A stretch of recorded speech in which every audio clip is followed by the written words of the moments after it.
Police station की ये बत्तियां मुझे जलती सी लगी। शरीर थक चुका था। तुम्हारा नाम क्या है? मुझे खुद नहीं पता था कि मैं कौन हूँ। डरने की कोई जरूरत नहीं है, पर डर हमेशा गूंजता रहता था। मैंने बोलना शुरू किया। हर सच एक जख्म की तरह था। पुलिस उसके घर पहुंची, पर वो भाग चुका था सच्चाई से। मेडिकल जांच में मैंने कहा, अब मैं नाम हूँ, पर उम्मीद मिली। गवाही के बाद उन्होंने मुझे एक महिला शेल्टर में छोड़ा। नया बिस्तर, नए लोग, पर यादें वही पुरानी। उस बच्चे को देखकर लगा जैसे मैं अपनी छोटी बहन को देख रही हूँ।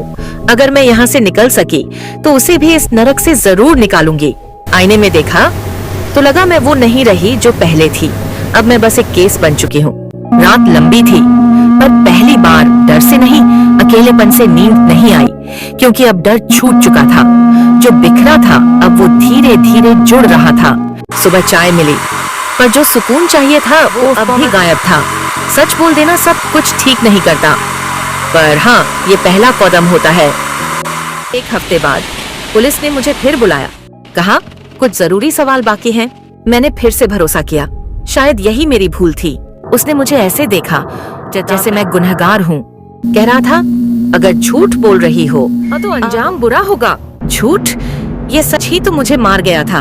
और फिर वो आया, वो जो मुझे गुनाहों से निकालने का दावा करता था, आंखें अब मुझे वापस खींच लाया। तस्वीरें, गवाह, सब झूठा था, पर सच्चाई से ज्यादा मजबूत था उसका रुतबा। उस रात मुझे फिर से बंद कर दिया गया। इस बार किसी तहखाने में नहीं, बल्कि एक सिस्टम में, जहाँ पीड़िता होना सबसे बड़ा जुर्म था। सुबह मेरी कहानी बनावटी बन चुकी थी और मैं फिर से गुमनाम। पर अब एक फर्क था, मैं टूटने वाली नहीं थी। 3 दिन के बाद वो मिली। एक वकील जिसने सच्चाई देखी। उसने कहा, अब लड़ाई मेरी है। मैंने पहली बार बिना डरे पूरा सच कहा। हर दर्द, हर रात दबी थी। अब ये कहानी सिर्फ मेरी नहीं थी, ये लड़ाई बन चुकी थी हर उस लड़की की जो चुप रही, सुनने वाला नहीं था। जब मैं पहली बार उस कोर्ट में पहुंची, हर सीढ़ी मेरे डर को पीछे छोड़ रही है। अब मैं सिर्फ एक पीड़िता नहीं थी, एक गवाह थी जख्मों की। वो सामने था, अर्जुन, वो जो मुझे कांच की तरह तोड़ता रहा, अब खुद कटघरे में था।